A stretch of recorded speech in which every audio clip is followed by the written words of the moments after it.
Future ready diabetes podcast series में हम बात करते हैं diabetes root cause reversal and organ protection की। और इसी सीरीज में आज हम बात करने वाले हैं कि diabetic neuropathy, nerve damage and brain पे डायबिटीज का क्या इम्पैक्ट होता है। और इस विषय पर हमारे साथ बात करने के लिए इंडिया के renowned neurologist, max hospital Patparganj के प्रिंसिपल डायरेक्टर और unit head doctor Vivek Kumar sir हैं। हमारा शुगर कंट्रोल हो गया, हमारा HbA1c भी नीचे आ गया, लेकिन सर पैरों की जलन नहीं जा रही है, हाथ पैरों में झंझनाहट बनी हुई है। HbA1c नॉर्मल है, मेरा ब्लड शुगर कंट्रोल चल रहा है। तो इसका ये मतलब नहीं कि उसको डायबिटिक न्यूरोपैथी नहीं हो सकती, क्योंकि डायबिटीज एक मेटाबॉलिक सिंड्रोम है। क्या डायबिटीज ये स्ट्रोक के लिए भी साइलेंट रिस्क फैक्टर के रूप में काम करता है? और पेशेंट को डायबिटीज है, उसको स्ट्रोक होने का चांस 1.5 to 2 टाइम्स ज्यादा होता है। और अब डायबिटीज के पेशेंट्स में जो सबसे कॉमन प्रॉब्लम होती है कि मरीज वीकनेस फील करता है, थकान महसूस होती है, घाव देर से भरते हैं और पेशेंट उसको ये मान लेता है कि ये उम्र के कारण है, कि हमारी बढ़ती उम्र के कारण है। जो भी सुनपन है और जो खड़े होने पे चक्कर आता है, ये 2 कॉमन सिम्टम्स हैं डायबिटिक्स को। बहुत ध्यान से उसको इम्पोर्टेंस देना चाहिए। क्या आप भी डायबिटीज की बढ़ती समस्याओं से परेशान हैं? हाथ पैरों में झंझनाहट, पैरों में जलन आदि समस्याओं से जूझ रहे हैं? तो यह पॉडकास्ट आपके लिए है और इस पॉडकास्ट को अंत तक अवश्य देखें। नमस्कार, मैं doctor DK Rai, diabetologist and founder diabetes care home and make India diabetes free mission. जैसा कि आप जानते हैं कि future ready diabetes podcast series में हम बात करते हैं diabetes root cause reversal and organ protection की। और इसी सीरीज में आज हम बात करने वाले हैं कि diabetic neuropathy, nerve damage and brain पे डायबिटीज का क्या इम्पैक्ट होता है। और इस विषय पर हमारे साथ बात करने के लिए इंडिया के renowned neurologist, max hospital Patparganj के प्रिंसिपल डायरेक्टर और unit head doctor Vivek Kumar sir हैं।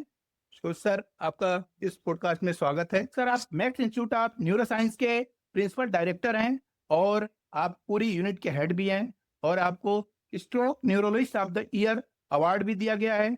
तो आपके अनुभव से आज व्यूअर्स को बहुत कुछ सीखने को मिलेगा।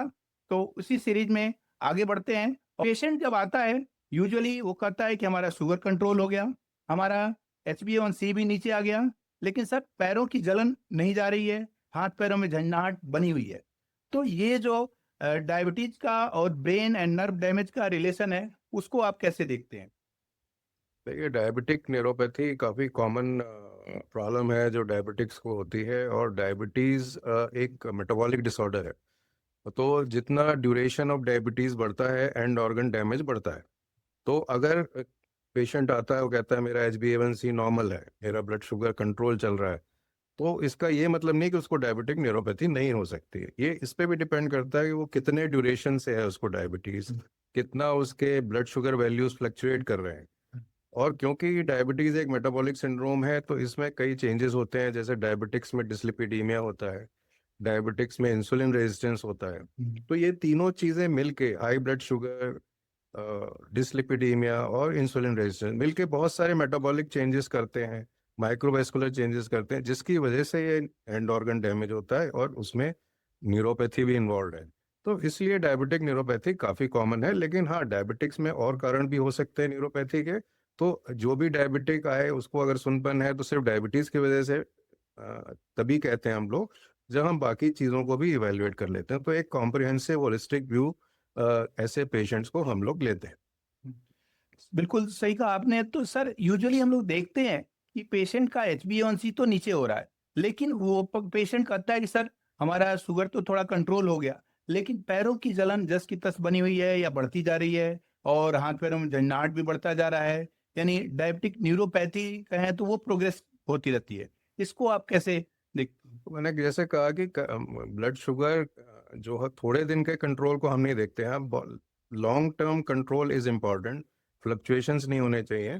दूसरा, डायबिटिक्स में क्या होता है कि कुछ मेटाबॉलिक पाथवे के थ्रू ब्लड शुगर जो एलिवेटेड रहता है बहुत सालों से, वो जब मेटाबोलाइज होता है तो हम देखते हैं कुछ पाथवेज हैं, जैसे पॉलीऑल पाथवे है, तो उसमें शुगर जो है वो सॉर्बिटॉल में कन्वर्ट हो जाता है, एल्डोज रिडक्टेज एंजाइम एक होती है उसके थ्रू, और उसके बाद वो फ्रक्टोज में कन्वर्ट होता है, जो कि एक ऑक्सीडेटिव स्ट्रेस को बढ़ाता है, क्योंकि फ्रक्टोज जो है सेलुलर एनर्जी को एग्जॉस्ट कर देता है, तो उसकी वजह से नर्व डैमेज होता है। फिर बहुत सारे माइक्रोवेस्कुलर चेंजेस होते हैं, जैसे प्रोटीन काइनेज सी एक्टिवेशन से माइक्रोवेस्कुलर चेंजेस होते हैं, जिससे कि नर्व का जो ब्लड सप्लाई है, जो एक छोटी छोटी आर्टरी जिसको हम वासा नर्वोरम कहते हैं, उसमें वो स्पैज्म हो जाता है, नर्व ब्लड सप्लाई कॉम्प्रोमाइज होती है, तो नर्व इस्चीमिया होता है, उससे भी न्यूरोपैथी होती है। तो एक तो मेटाबॉलिक चेंजेस हुए जिसकी वजह से इन्फ्लेमेशन हुआ, ऑक्सीडेटिव स्ट्रेस बढ़ा। दूसरा माइक्रोवेस्कुलर चेंजेस की वजह से ब्लड सप्लाई कॉम्प्रोमाइज हुई, जिसकी वजह से जो है नर्व इस्चीमिया हुआ। कुछ डायबिटिक्स में देखा गया है कि एंडोथेलियल डिसफंक्शन होता है और नाइट्रिक ऑक्साइड का प्रोडक्शन कम हो जाता है। इससे क्या होता है, इससे भी माइक्रोवेस्कुलर इस्कीमिया होता है और नर्व में ब्लड सप्लाई पे असर पड़ता है, जिससे कि नर्व इस्कीमिया हो जाता है। तो एक तो ऑक्सीडेटिव स्ट्रेस है, इन्फ्लेमेटरी चेंजेस हैं डायबिटिक्स में, और एक माइक्रोवेस्कुलर चेंजेस, ये सारे का मिला जुला असर हमारे डायबिटिक्स की नर्व पे असर करता है, जिसकी वजह से सुनपन, जलन, झुनझुनी, ये सारी चीज सिम्टम्स प्रोड्यूस होते हैं। बिल्कुल। तो जैसा कि आपने कहा कि जो है ना सुन्नपन, जलन और झुनझुनी होती है, क्योंकि आप स्ट्रोक में भी बहुत अच्छा काम कर रहे हैं और यूजुअली डायबिटीज को ये कहा जाता है कि साइलेंट किलर। तो क्या डायबिटीज ये स्ट्रोक के लिए भी साइलेंट रिस्क फैक्टर के रूप में काम करता है? और दूसरा कि पेशेंट्स को कितनी देर से ये प्रॉब्लम पता चलती है? देखिए, अगर हम स्टैटिस्टिक्स देखें तो पेशेंट को डायबिटीज़ है, तो उसको स्ट्रोक होने का चांस 1.5 टू 2 टाइम्स ज़्यादा होता है। और 1 out of every 5 stroke patients have diabetes. So diabetes is a major risk factor of stroke. और होता क्या है कि जब डायबिटीज़ में जो मेटाबॉलिक डिरेंजमेंट्स होते हैं, उसमें जो एलिवेटेड ब्लड शुगर है, वो लिपिड से कंबाइन करके एडवांस ग्लाइकेशन एंड प्रोडक्ट्स बना देता है। तो जो एडवांस ग्लाइकेशन एंड प्रोडक्ट्स जब बनते हैं, तो जो आर्टरीज हैं, उनमें एथेरोस्क्लेरोटिक जो प्रोसेस है वो इनहेंस हो जाता है। नॉर्मली भी हम देखते हैं यंग एज से जो हमारी आर्टरीज हैं उनमें कोलेस्ट्रॉल डिपॉजिट होता रहता है, और डायबिटिक्स में ये डिपॉजिशन का प्रोसेस और एग्रेवेट होता है और ज़्यादा होता है, तो यंग स्ट्रोक्स भी हो सकते हैं, और एल्डरलीज में तो डायबिटीज एक रिस्क फैक्टर माना ही जाता है। तो एथेरोस्क्लेरोटिक प्रोसेस बढ़ जाता है। और डायबिटिक्स खाली एक एक डिजीज बीमारी नहीं है, डायबिटिक्स को कई बार ओबेसिटी होती है, स्लीप एपनिया होता है उनको, कई बार डायबिटिक्स में स्मोकिंग, अल्कोहल, सिडेंट्री लाइफस्टाइल, ये सारे रिस्क फैक्टर अगर किसी एक पेशेंट में हो तो उसको स्ट्रोक होने का रिस्क और भी बढ़ जाता है। और स्ट्रोक के बारे में अवेयरनेस पुअर है। हम लोग देखते हैं कि अगर हम महीने के 40 पेशेंट एडमिट करते हैं स्ट्रोक के, तो उनमें से 8 या 10 पेशेंट ही ऐसे होते हैं जो टाइम पे पहुंच पाते हैं। तो अवेयरनेस बहुत कम है। ऐसा देखा गया स्टैटिस्टिक्स में कि 70% जिनको पहली बार स्ट्रोक हुआ, उन्होंने मेडिकल एड नहीं ली, क्योंकि उनको पता ही नहीं कि हमको स्ट्रोक हो गया। तो स्ट्रोक के जो सिम्टम्स हैं उस जिसके बारे में हम लोग बार बार बताते हैं कि बी फास्ट को याद रखें, तो ताकि आप किसी को भी स्ट्रोक हो तो पहचान पाए कि बी से सडन बैलेंस की प्रॉब्लम है, ई से सडन दिखने में दिक्कत है, एफ से सडन फेशियल डिविएशन है, ए से सडन आर्म और लेग वीकनेस है, एस से बोलने में स्पीच फंक्शन है, और टाइम 4.5 घंटा, जो कि अब बढ़ के 9 घंटे भी हो गया, बट 4.5 घंटे के अंदर पेशेंट को हॉस्पिटल पहुंच जाना चाहिए, जो पहुंच नहीं पाते, जिसकी वजह से हमको टाइम से इलाज नहीं मिल पाता। बिल्कुल। तो आपने बिल्कुल सही कहा कि डायबिटीज में मल्टीपल रिस्क फैक्टर्स होते हैं, जी। इसीलिए जब हम लोग रूट कॉज एनालिसिस करते हैं तो उसमें inflammation, insulin resistance, gut microbiome alteration, obesity, stress, hmm. Sleep, smoking, इन सारी चीजों को एनालाइज करते हैं ताकि उन रिस्क फैक्टर्स को भी देखा जा सके। अब डायबिटीज के पेशेंट्स में जो सबसे कॉमन प्रॉब्लम होती है कि मरीज वीकनेस फील करता है, थकान महसूस होती है, घाव देर से भरते हैं और पेशेंट उसको ये मान लेता है कि ये उम्र के कारण है, कि हमारी बढ़ती उम्र के कारण है। यह मिथ आप कैसे देखते हैं? नहीं, देखिए, जो भी सुनपन है और जो खड़े होने पे चक्कर आता है, ये दो कॉमन सिम्टम्स हैं डायबिटिक्स को बहुत ध्यान से उसको इम्पोर्टेंस देना चाहिए। सुनपन इसलिए कि एक तो पैर सुन्न हो जाता है, दूसरा डायबिटिक्स में ब्लड वेसल्स में ब्लॉकेज भी कॉमन है, पेरिफेरल ब्लड वेसल डिजीज हो जाती है, जिसको पेरिफेरल वेस्कुलर डिजीज कहते हैं। तो लोकल जो फुट है उसकी केयर करना बहुत ज़रूरी है, क्योंकि उसमें छोटी छोटी चोटें पता नहीं चलती हैं और घाव बन जाते हैं। तो सुनपन एक इम्पॉर्टेंट सिम्टम है। डेली अपना पैर को इंस्पेक्ट करना, उसको ड्राई रखना, क्लीन रखना, प्रॉपर फुटवेयर पहनना ताकि चोटें अवॉइड हो। जब भी वॉक करें तो प्रॉपर वॉकिंग शूज पहन के वॉक करें, चप्पल पहन के या नंगे पैर ना जाएं। तो छोटी छोटी चोटें हमको कई बार डायबिटिक्स को परेशान करती हैं, तो ये जानना बहुत ज़रूरी है। दूसरा, जो चक्कर आता है, कई बार लोग कहते हैं चक्कर, बहुत सारे सिम्टम्स को लोग चक्कर इंटरप्रेट करते हैं। अब डायबिटिक न्यूरोपैथी का एक फॉर्म होता है ऑटोनोमिक न्यूरोपैथी। उसमें क्या होता है, खड़ा होता है, बीपी फॉल होता है और वो गिर जाता है। अब लोग सोचते हैं इसको दोहरा आ गया, या कहते हैं कि चक्कर आ रहा है, सर्वाइकल हो गया।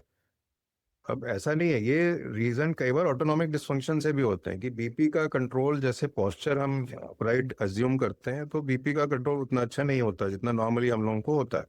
तो डायबिटिक्स में ऑटोनोमिक न्यूरोपैथी की वजह से भी लाइट हेडेडनेस, जैसे खड़े हुए अंधेरा सा आया, चक्कर आया और गिर गए, ये भी कॉमन है। और वो होता सिनकपी है, लेकिन लोग उसको इंटरप्रेट बहुत तरह से करते हैं। तो इसलिए ये सारे सिम्टम्स पे तवज्जो एडिक्वेट मिलनी चाहिए।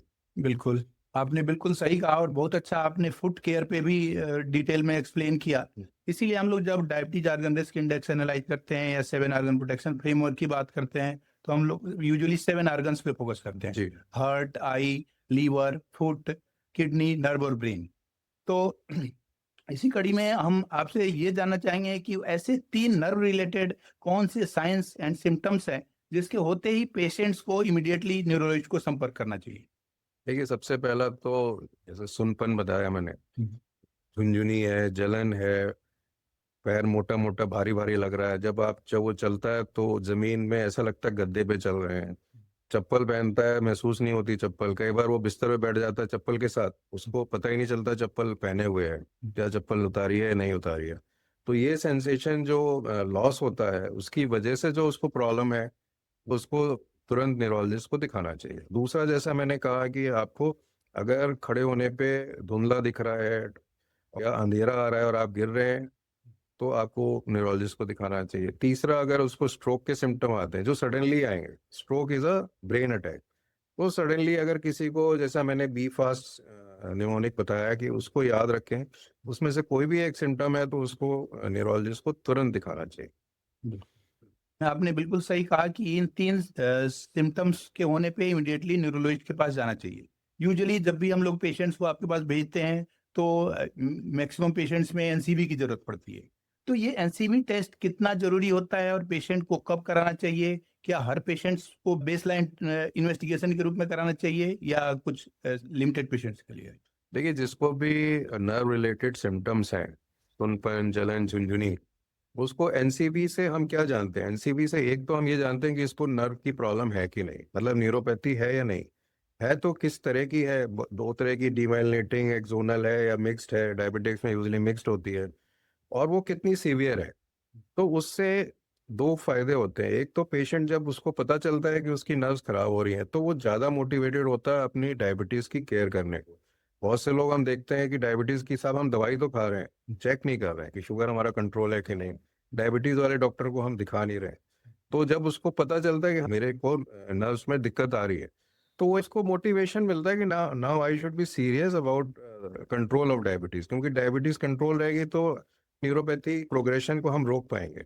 वो एक मोटिवेशन होता है। दूसरा, हम उसका ट्रीटमेंट क्या करना है, हमें डायबिटिक न्यूरोपैथी को कैसे ट्रीट करना है, वो हम उनको सजेस्ट कर सकते हैं और आगे बढ़ सकते हैं। बिल्कुल। तो अब आगे सवाल ये होता है कि यूजुअली डायबिटीज के जो भी पेशेंट्स होते हैं, मैक्सिमम 60-70% पेशेंट्स में बी 12 की डेफिशिएंसी होती है और उनमें डायबिटिक न्यूरोपैथी भी होती है। तो कई बार ये डायग्नोसिस ओवरलैप या मिस डायग्नोसिस भी हो जाती है। तो ये डायग्नोसिस ओवरलैप क्या है कि कैसे बी 12 डेफिशिएंसी और डायबिटिक न्यूरोपैथी को हम सेग्रीगेट कर पाए? जी, तो B12 एक कंट्रीब्यूटरी फैक्टर हम मानते हैं डायबिटिक न्यूरोपैथी में। और B12 इसलिए भी कॉमनली देखा गया कि जो दवाई आप डॉक्टर साहब आप यूज़ करते होंगे, मेटफॉर्मिन, और उसके साथ लॉन्ग टर्म मेटफॉर्मिन यूसेज से B12 डिफिशियंसी काफ़ी कॉमन है। हिंदुस्तानी पॉपुलेशन में वेजिटेरियन डाइट बहुत कॉमन है, तो दोनों की वजह से B12 डेफिशिएंसी पेशेंट्स में काफ़ी पाई जाती है। तो B12 एक तो इनडायरेक्ट कॉज भी हो सकता है सिम्टम्स को एग्रीवेट करने का, इंडिपेंडेंट कॉज भी हो सकता है नर्व डिजीज का, ये दोनों ही हो सकते हैं। तो उसको डिफरेंशिएट करने के लिए हमें वही देखना होगा कि डायबिटीज कितनी अच्छी से कंट्रोल है, क्या ड्यूरेशन है, B12 कितना कम है। B12 को हम वैसे भी सप्लीमेंट करते हैं in as part of treatment of neuropathy. और डायबिटिक न्यूरोपैथी कुछ हद तक ड्यूरेशन से भी गवर्न होती है। कई बार जो टाइप 2 डायबिटिक्स हैं, जब वो डायग्नोज होते हैं डायबिटिक, तभी उनमें न्यूरोपैथी के सिम्टम्स हम लोग देखते हैं। तो at presentation of diabetic diagnosis of diabetes also person में हैव डायबिटीज, या बहुत लॉन्ग ड्यूरेशन हो तब डायबिटीज होती है। टाइप 1 में यूजली 5 से 10 साल डायबिटीज हो जाए तभी न्यूरोपैथी के सिम्टम्स आते हैं। तो duration of disease also tells us की डायबिटीज की वजह से है ये न्यूरोपैथी। अब अगली जो समस्या होती है डायबिटीज के पेशेंट्स में कि स्लीपलेसनेस, पेशेंट कम सोता है और उसकी वजह से नर्व डैमेज पे कितना असर होता है, अगर और उसके कार्डिसोल लेवल बढ़े होने के कारण या स्लीप की कमी के कारण या स्ट्रेस के कारण जो उसकी प्रॉब्लम होती है, उससे नर्व डैमेज कितना अफेक्ट होता है? देखिए, स्लीप एक मेटाबॉलिक रेगुलेटर माना जाता है। तो जो इनएडिक्वेट स्लीप होता है तो उसमें बहुत सारे फैक्टर्स आ जाते हैं। एक तो ओबेसिटी है डायबिटिक्स में काफ़ी कॉमन। तो ओबीस पेशेंट को स्लीप एपनिया की वजह से स्लीपलेसनेस होती है, स्लीप डिस्टर्बेंस होती है। तो जिसकी वजह से उसको एक तो स्ट्रोक का रिस्क बढ़ जाता है, दूसरा उसके स्ट्रेस लेवल ज़्यादा होता है। तो स्ट्रेस रिलेटेड जो हार्मोन्स हैं, जैसे आपने बताया, तो कैटेकोलामीन्स और कॉर्टिसोल लेवल बढ़ जाते हैं। कॉर्टिसोल लेवल बढ़ेगा, शुगर और भी अनकंट्रोल्ड हो जाएगा और वो नर्व डैमेज करेगा। तो नर्व डैमेज को एग्रीवेट कर सकता है अगर वो पेशेंट ठीक से, उसको स्लीप ठीक नहीं है और स्ट्रेस साथ में जुड़ा हुआ है। तो ये दोनों चीज़ें कंट्रीब्यूट कर सकती हैं। क्रॉनिक स्ट्रेस में क्रॉनिक इन्फ्लेमेशन बढ़ाने की टेंडेंसी भी बढ़ती है। वो इन्फ्लेमेटरी रिस्पॉन्स बढ़ सकता है और जो ये स्ट्रेस रिलेटेड हार्मोन्स हैं ये बढ़ सकते हैं, जो कि न्यूरोपैथी को कंट्रीब्यूट कर सकते हैं। तो अब असली सवाल ये होता है कि अगर पेशेंट का अर्ली स्टेज में डायबिटिक न्यूरोपैथी है, वो आपसे मेडिसिन भी ले रहा है, डाइट एंड लाइफस्टाइल मेडिसिन को भी अडॉप्ट कर रहा है, तो ऐसे कितने परसेंट केसेज में आपने देखा है इम्प्रूवमेंट की? जो अर्ली स्टेज में अगर डायबिटिक न्यूरोपैथी है तो कितना इम्प्रूवमेंट के उनमें चांसेस होते नहीं, हैं? इम्प्रूवमेंट के काफ़ी चांसेस होते हैं। हम चेंजेस को रिवर्स तो नहीं कर पाते हैं, लेकिन उसको रोक पाते हैं, स्लो डाउन कर सकते हैं और उसके सिम्टम्स को काफ़ी हद तक कंट्रोल हो सकता है। जो सिम्टम्स हैं जैसे जलन, झुनझुनी, ये सारे सिम्टम्स आजकल जो ट्रीटमेंट अवेलेबल है उससे काफ़ी कुछ कंट्रोल हो सकता है। बिल्कुल। इसीलिए हम लोगों ने एक कोलैबोरेटिव अप्रोच शुरू किया है जी। कि डायबिटीज के पेशेंट्स को न सिर्फ डायबिटोलॉजिस्ट देखे, हम्म। बल्कि न्यूरोलॉजिस्ट, नेफ्रोलॉजिस्ट, कार्डियोलॉजिस्ट, ऑप्थेल्मोलॉजिस्ट, उन सब लोगों से पेशेंट की रिक्वायरमेंट के अनुसार हम लोग एक टीम अप्रोच में डील करते हैं। जैसा कि जब भी न्यूरो का पेशेंट होता है जिसको डायबिटिक न्यूरोपैथी है, आपके पास भेज देते हैं, या फिर अगर किडनी प्रॉब्लम है, नेफ्रोलॉजिस्ट के पास। तो इस कोलैबोरेटिव अप्रोच को आप कितना यूजफुल मानते हैं? कि आइसोलेटेड ट्रीटमेंट ज्यादा बेनिफिशियल है या कोलैबोरेटिव अप्रोच? नहीं, देखिए, आजकल तो कोलैबोरेशन के बिना कोई भी ट्रीटमेंट सक्सेसफुल नहीं होता, क्योंकि डायबिटीज वैसे भी मल्टी सिस्टम डिजीज है। कोई एक डिजीज प्रोसेस या एक ऑर्गन को अफेक्ट नहीं करती, बॉडी के सारे, जैसे आपने खुद ही बताया, 7 ऑर्गन्स पे डैमेज करती है या अफेक्ट करती है। तो इसलिए मल्टी डिसिप्लिनरी अप्रोच से हमेशा फायदा होता है, पेशेंट का बेटर आउटकम हम इंश्योर कर सकते हैं। अब ऐसे में अगर वेट एंड मेटाबॉलिक कंट्रोल हम पेशेंट्स को एडवाइस करते हैं, यूजुअली कि पेशेंट्स 60-70% पेशेंट में वेट अधिक होता है डायबिटीज में, तो weight and metabolic control lifestyle medicine से जो एडवाइस करते हैं वो डायबिटिक न्यूरोपैथी में कितना हेल्पफुल होता है? बहुत हेल्प करता है। तो यूजुअली हम लोग कहते हैं कि बीएमआई को नॉर्मली जो है 18.5 टू 24.9 के बीच में रहना चाहिए परसेंट। तो बीएमआई अगर उससे ज़्यादा है, 25 से ऊपर है, तो उसका नर्व डैमेज का चांसेस ज़्यादा है, उसको स्ट्रोक के चांसेस ज़्यादा है, उसके और भी जो कॉम्प्लिकेशंस है डायबिटीज़ रिलेटेड वो बढ़ जाते हैं। तो बीएमआई को एड्रेस करना बहुत ही ज़रूरी है। पेशेंट का वेट रिडक्शन देखते हैं कि even 5 to 10% of weight reduction helps in treatment of both diabetic neuropathy and also risk reduction for stroke. So obesity management is very important for patients of diabetes. अब जो अगला issue आता है कि diabetes के मैनेजमेंट में stress and sleep जो सबसे अंडररेटेड फैक्टर है यूजुअली, इसको आप डायबिटिक न्यूरोपैथी और नर्व डैमेज में कितना इम्पैक्ट देखते हैं कि ये कितना इम्पैक्टफुल है? देखिए, स्लीप और स्ट्रेस तो डेफिनेटली, जैसा अभी भी मैंने बताया आपको, कि स्लीप डिस्टर्बेंस साथ में स्ट्रेस इन्वॉल्व हो ही जाता है बिकॉज ऑफ इनएडिक्वेट स्लीप। तो दोनों से क्रोनिक इंसोम्निया है या डिस्टर्ब स्लीप है और साथ में ओबेसिटी है, तो इन दोनों चीज़ों से और साथ में स्ट्रेस भी है, तो उसके साथ जो मेटाबॉलिक डिरेंजमेंट्स रिपोर्टेड है लिटरेचर में कि ये इन्फ्लेमेटरी रिस्पॉन्स बॉडी में बढ़ता है, ऑक्सीडेटिव स्ट्रेस बढ़ता है, क्योंकि स्लीप का बड़ा ही रेगुलेटरी और होम्योस्टैटिक फंक्शन होता है। तो अगर उसको वो ये रिस्टोरेटिव स्लीप नहीं मिल पा रही है तो उसका स्ट्रेस लेवल बढ़ता है, कॉर्टिसोल लेवल बढ़ता है, ब्लड शुगर कंट्रोल पुअर हो जाता है, ओबेसिटी भी बढ़ जाती है, स्लीप एपनिया बढ़ जाता है। तो ये सारी चीज़ें नर्व पे के फंक्शन पे डेफिनेटली असर करती हैं और नर्व रिपेयर में और नर्व डैमेज भी करती हैं, नर्व रिपेयर में भी इंटरफेयर करते हैं। अब कुछ पेशेंट्स में ये धारणा होती है कि एक बार न्यूरोपैथी शुरू हो गई तो वो इम्प्रूव नहीं हो सकती या रिवर्स नहीं हो सकती, तो ये मिथ है या रियलिटी? ये मिथ है, क्योंकि अगर टाइम से डायग्नोज हो जाए, पहली चीज़ तो ये है कि इसको निगलेक्ट ना करें, डायग्नोज कराएं और वो डायबिटीज़ के कंट्रोल को बहुत इंपॉर्टेंस दें, डायबिटोलॉजिस्ट के साथ रेगुलर फॉलोअप में रहें। और अगर हम लोग शुगर कंट्रोल कर लेते हैं और कुछ न्यूरोपैथी से रिलेटेड जो सिम्टम्स की हम दवाइयाँ देते हैं वो देते हैं, और जैसे एल्डोज रिडक्टेज का इम्पोर्टेंस है मेटाबॉलिज्म में और नर्व डैमेज में, तो एल्डोज रिडक्टेज इनहिबिटर्स भी आजकल आते हैं, उसकी दवाई आती है। तो वो सब देने से हम डिजीज़ को एटलीस्ट स्लो डाउन कर सकते हैं, उसके सिम्टम्स को काफ़ी हद तक ठीक कर सकते हैं और पेशेंट की क्वालिटी ऑफ लाइफ को इम्प्रूव कर सकते हैं। अब इसमें कुछ घरेलू नुस्खे जैसे मसाज या ऑयल थेरेपी कुछ पेशेंट्स यूज करते हैं। अब ये मेडिकली कितना जी, फिट तो होता है? मसाज तो आजकल इंडियंस बहुत पसंद करते हैं, तो मसाज में उनको एक स्ट्रेस कम करने का एक रोल है। दूसरा, अगर फुट मसाज करने का देखते हैं कि तो लोकल ब्लड फ्लो थोड़ा इम्प्रूव करता है, थोड़ा जो मसल टाइटनेस है एसोसिएट वो थोड़ी सी रिलैक्स हो जाती है, और थोड़ा सा इस तरह से जो फुट केयर बेटर हो जाती है। लेकिन फुट को हमेशा ड्राई रखना चाहिए, ये बहुत इंपॉर्टेंट है। तो मसाज का इतना रोल तो है ही कि एटलीस्ट लोकल सर्कुलेशन इंप्रूव हो जाता है थोड़ा, और थोड़ा टाइटनेस इंप्रूव हो जाती है, तो और जो जलन झुनझुनी के सिम्टम्स हैं वो बेटर हो जाते जी। अब बात करेंगे कि स्ट्रोक और अन्य टॉपिक्स पे आपने 14 से अधिक पेपर्स भी प्रेजेंट किए हैं, लेकिन ये धारणा है कि स्ट्रोक केवल बुजुर्गों की प्रॉब्लम है। यह धारणा कितनी खतरनाक है? हैं। देखिए, अब एज तो कोई बैरियर रहा नहीं है, जैसे हार्ट अटैक भी यंग पेशेंट्स को में होते हैं, यंग इंडिविजुअल्स में, उसी तरह स्ट्रोक जो इंडियन पॉपुलेशन में देखा गया है कि 25 से 30% of all strokes develop in patients who are 45 years और बिलो। तो यंग एज में stroke is no, age is no bar for stroke, तो यंग एज में भी बहुत कॉमन हो गया। उसका रीजन क्या है कि यही वेस्कुलर रिस्क फैक्टर्स आजकल यंग एज में भी मिलने लगे हैं, डायबिटीज है, हाइपरटेंशन है, लाइफस्टाइल प्रॉब्लम्स हैं, स्मोकिंग है, अल्कोहल है, अनहेल्दी डाइट है, अनहेल्दी स्लीप हैबिट्स हैं, सिडेंट्री लाइफस्टाइल्स है, ओबेसिटी है। तो ये मल्टीपल फैक्टोरियल रीजंस हैं जिसकी वजह से यंग एज में भी स्ट्रोक होने लगे।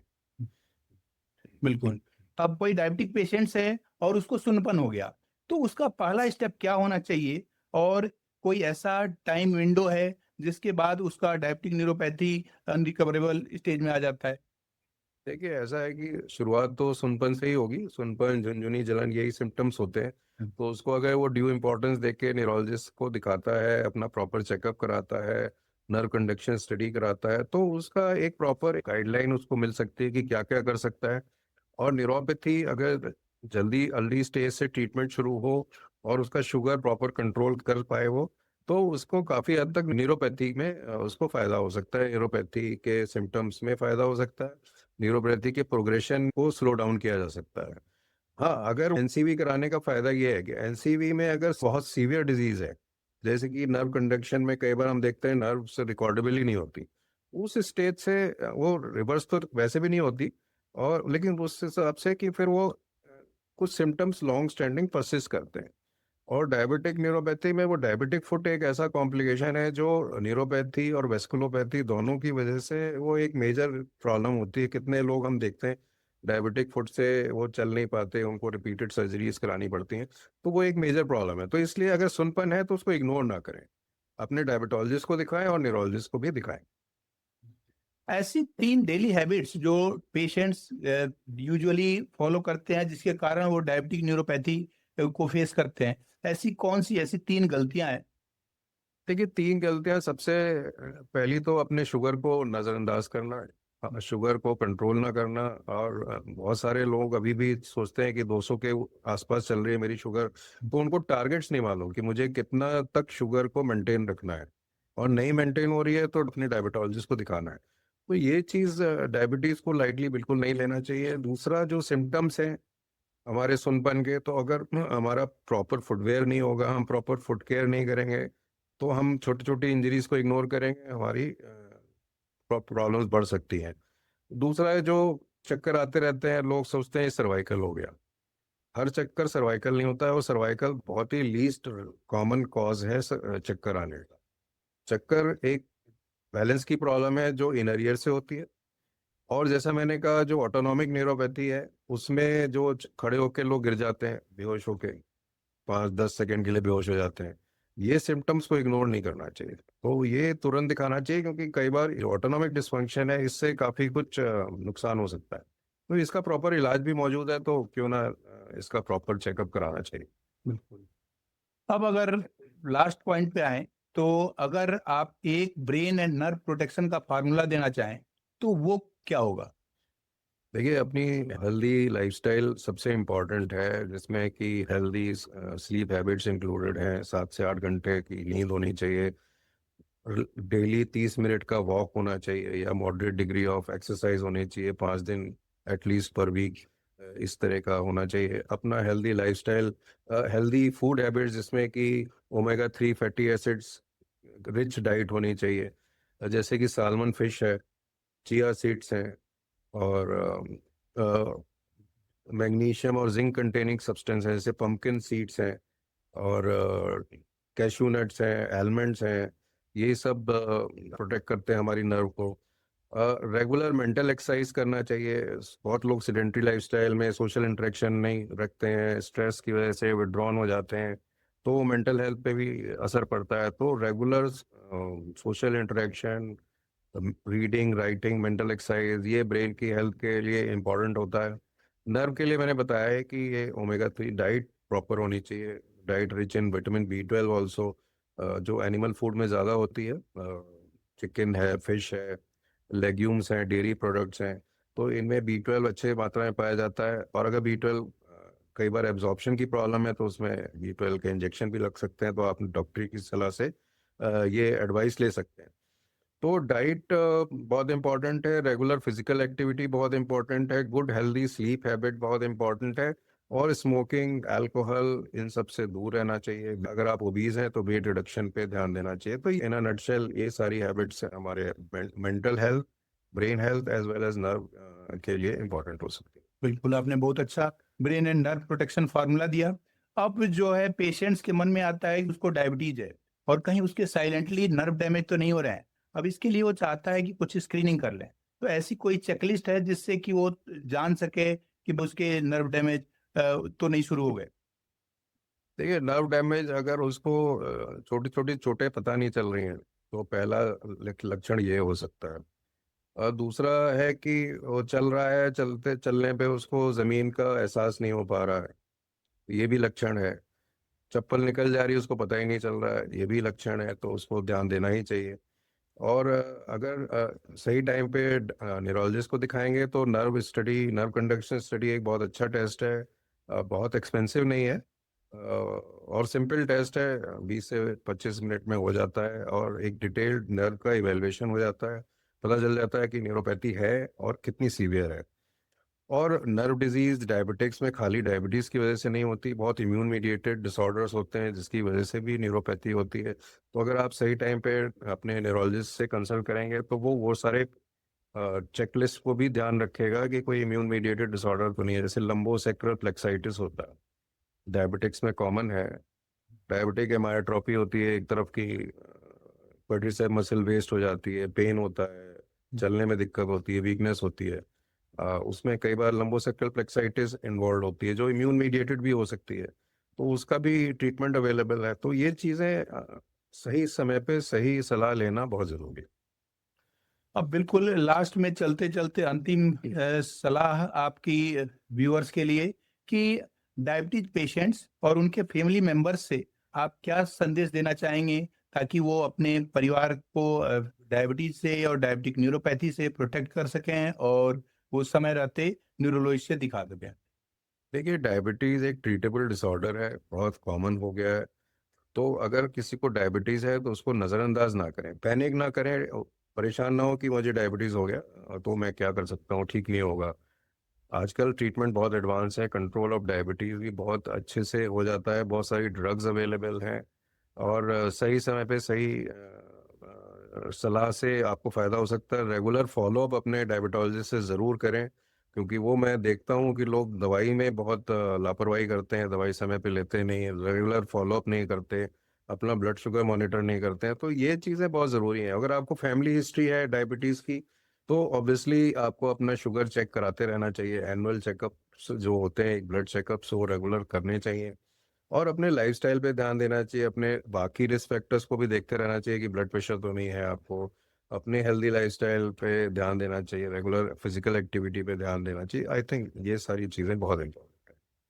बिल्कुल। थैंक यू सर कि आप इतना वैल्यूएबल टाइम अपना निकाल करके और इतने कम शब्दों में हुँ, लोगों को आपने इतनी अच्छी जानकारी दी और कई सारे फार्मूले आपने बताए, कई सारे न्यूमोनिक्स बताए, फुट केयर के बारे में बताए। तो ये व्यूअर्स के लिए काफ़ी हेल्पफुल होगा और अपना वैल्यूएबल समय निकाल के आए उसके लिए thank you. Thank you so much. जी सर। मैं डॉक्टर विवेक कुमार सर के की टेकअवेज को समराइज करना चाहूँगा। सबसे पहले कि आप अपने ब्लड शुगर को कंसिस्टेंटली कंट्रोल में रखिए, केवल HbA1c को ही मेजर मत करिए, बल्कि आर्गन रेस्ट पर भी ध्यान दीजिए कि आपके जो 7 आर्गन्स हैं, किडनी, नर्व, ब्रेन, हार्ट, आई, लीवर और फिट, इन सब का प्रॉपर ध्यान रखिए और रूट कॉज पर फोकस करिए, न सिर्फ नंबर्स पे फोकस करिए। दूसरा, कभी भी इग्नोर मत करिए कि नमनेस, बर्निंग सेंसेशन, टिंगलिंग या डिजीनेस या वीकनेस आती है, यानी हाथ पैरों में झंझनाहट होती है, पैरों में जलन होता है, चक्कर आते हैं, इसको कभी भी हल्के में ना लें, इमीडिएटली डॉक्टर से संपर्क करें। तीसरा, उन्होंने बताया कि अगर आप healthy lifestyle, balance nutrition, regular exercise, quality sleep और स्ट्रेस को मैनेज करते हैं तो एक स्वस्थ जीवन जी पाएंगे और अपना शुगर भी कंट्रोल में रख पाएंगे। और साथ ही आपको रेगुलर स्क्रीनिंग डायबिटीज के लिए करते रहना चाहिए, न सिर्फ शुगर के लिए बल्कि आर्गन डैमेज के लिए भी रेगुलर स्क्रीनिंग आवश्यक है। और अगला जो उन्होंने बोला कि एक मल्टी डिसिप्लिनरी टीम के द्वारा केयर किया जाना ज़्यादा इफेक्टिव होगा बजाय इसके कि सिंगल डॉक्टर से ओपिनियन लेने के, यानी diabetologist, neurologist, cardiologist, nephrologist and ophthalmologist की टीम जब आपके डायबिटीज का केयर करेगी तो वह सिर्फ न आपका शुगर कंट्रोल करेगी बल्कि आपके आर्गन प्रोटेक्शन पर भी फोकस करेगी। तो ये रहे आपके इंपॉर्टेंट लेसन्स जो इस पॉडकास्ट से आप सीखे। अब अगर आप चाहते हैं कि अपना डायबिटीज का असली रूट कॉज को पता करना, अपने आर्गन रिस्क को पता करना, अपने बिहेवियर को एनालाइज करना, शुगर के ट्रेंड को समझना और आगे रेस्ट मेथड से शुगर कंट्रोल जर्नी शुरू करना चाहते हैं तो इस नंबर पर कॉल करके संपर्क कर सकते हैं। मिलते हैं अगले वीडियो में। यदि ये वीडियो आपको अच्छा लगा तो लाइक करें, दूसरे लोगों के साथ शेयर करें और इस चैनल को सब्सक्राइब करें। Thank you for watching.